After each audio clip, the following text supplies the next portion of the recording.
इलाहाबाद प्रयागराज में जो भी घटना हुई है, बहुतों को तो ये पता भी नहीं होगा कि ये जो भगदड़ मची थी इसमें कोई प्रशासनिक लापरवाही भी है। लोगों को लगता है भीड़ यूं ही बनी और किसी वजह से ये घटना घटित हुई। बात ये नहीं है कि इस टाइम पे इससे पहले नहीं हुई है। देखिए, भगदड़ की घटनाएं इससे पहले भी हुई और मरने वालों की संख्या भी इससे ज्यादा हुई है। पास्ट में ऐसा है, ऐसे बहुत सारे रिकॉर्ड्स हैं जिसमें इससे भी भयंकर घटनाएं हुई हैं। लेकिन उसके बाद प्रशासनिक जिम्मेदारियां तय की जाती हैं। तो आप बताइए, जिम्मेदारी किसी की भी तय हुई है? हम इस्तीफे की बात नहीं कर रहे हैं, लेकिन कोई तो आए और ये कहे कि ये इस गलती की वजह से हुई और आइंदा ये गलती नहीं होगी। बहुत सारे ऐसे वीडियोस आए हैं सामने, शायद मीडिया ने मेन चैनल्स पर उसको नहीं दिखाया। खैर ठीक है, मीडिया पेड है, मानते हैं। सत्ता ने शक्ति प्रदर्शन हमेशा किया है, चाहे जिसकी सरकार रही हो। तो ये सरकार अगर कुछ कर रही है तो मान सकते हैं कि गवर्नमेंट है वो अपना कुछ बनाए रखने के लिए बहुत कुछ छिपाना चाहती है। लेकिन कुछ जो असंवैधानिक हुआ है वो क्या है? मीडिया ने सही से काम नहीं किया।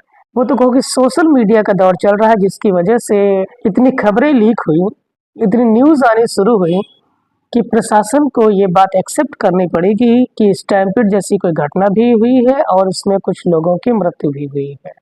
थोड़ा वीडियो लंबा हो जाएगा। एक बात जो हम बताना चाहते हैं, देखिए, जहाँ पर करोड़ों का हजूम होगा, इतनी भीड़ होगी, वहां पर नेचुरल तरीके से भी मौतें तो रोज होती रहती है, मानते हैं सब में। जो जेन्युइन प्रॉब्लम्स है, देखिए, किसी को सर्दी लग गई, उसकी वजह से सडन डेथ हो गई, किसी को हार्ट अटैक आ गया, ये जेन्युइन प्रॉब्लम्स है। इसमें सरकार की कोई जवाबदेही नहीं है कि वो डेथ इसमें काउंट नहीं होगी। लेकिन जो मौतें प्रशासनिक लापरवाही से हुई है, उनके बारे में क्या? उसके बारे में कौन सी जवाबदेही होगी? कोई मेंबर, कोई पर्सन, कोई प्रशासन की तरफ से सामने आए और वो इस चीज को एक्सेप्ट करे कि ये मेरी गलती से हुआ, जो भी प्रभारी है, और वो इस बात का दिलासा भी दे कि फ्यूचर में ऐसी कोई घटना दोबारा घटित नहीं होगी। ये चीज समझनी बहुत जरूरी है। जरा आप सोचिए एक बात, उस स्टैम्पीड में मरने वाला जो खो गया मेंबर है वो आपके परिवार का है। आप उसे ढूंढ रहे हो, ढूंढे नहीं मिल रहा है, आपके जहन में क्या आएगा कि चलो कहीं कोई केंद्र है, खोया पाया केंद्र, वहां चलते हैं, किसी पुलिस में रिपोर्ट लिखाते हैं। अगर इन दो जगहों पर और अपनी पूरी कोशिश करने के बावजूद भी अगर वो आदमी, जो आपका पर्सन खो गया, फैमिली मेंबर, नहीं मिला, तो एक और जगह होती है जहाँ पोस्टमार्टम हो रहे होते हैं, डेड बॉडीज के पोस्टमार्टम हो रहे, वहां पर पहुंचे। वहां पर पुलिस ये देखने नहीं दे रही है, मतलब कुछ तो छिपाया जा रहा है। आंकड़ों की संख्या जितनी भी बताई गई, मैं संख्या नहीं बता रहा हूँ। मान लीजिए कोई एक ऐसा पर्सन है जिसके बारे में पता नहीं, क्या करेंगे उसके बारे में? पोस्टमार्टम ऑफिस में जा करके, अगर वहां पर जा करके कोई पता लगाना चाहता है कि कोई मेरा प्यारा कोई इसमें से तो नहीं है, आप उसको भी देखने नहीं दे रहे। अरे कम से कम अगर उसमें उसको मिल जाए, उसको दिलासा तो हो जाएगा कि यहाँ जिसको हम ढूंढ रहे हैं वो अब इस दुनिया में नहीं है। लेकिन इस उम्मीद के साथ कि एक पर्सन कोई खो जाए और वो ढूंढे भी ना मिल रहा हो। मौत को एक्सेप्ट कर लेना थोड़ा आसान है, लेकिन मौत जैसी चीज, मौत हो गई होगी, डेड बॉडी कहाँ है, वो जिंदा है कि नहीं है, तो जब जब घर के बाहर कोई अजनबी या कोई बेल बजेगी, घर वाले इस कैफियत को समझ सकते हैं जिनके ऊपर ये गुजर रही है। इस घटना को इतना लाइटली ना ले। घटना रात के 1, 2, 3 बजे के बीच में हुई।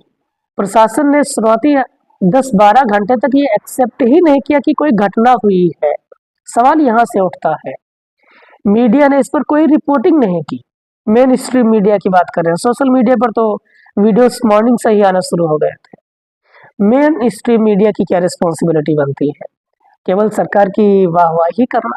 नहीं, सरकार से सवाल पूछना, जो घटना घटित हुई उसके बारे में कुछ सख्त सवाल करना, ये मीडिया का काम होता है। वो समझ में जैसा आता वो जो चैनल देखना चाहे वो देखे, जिसकी जो समझ में आए वो करे।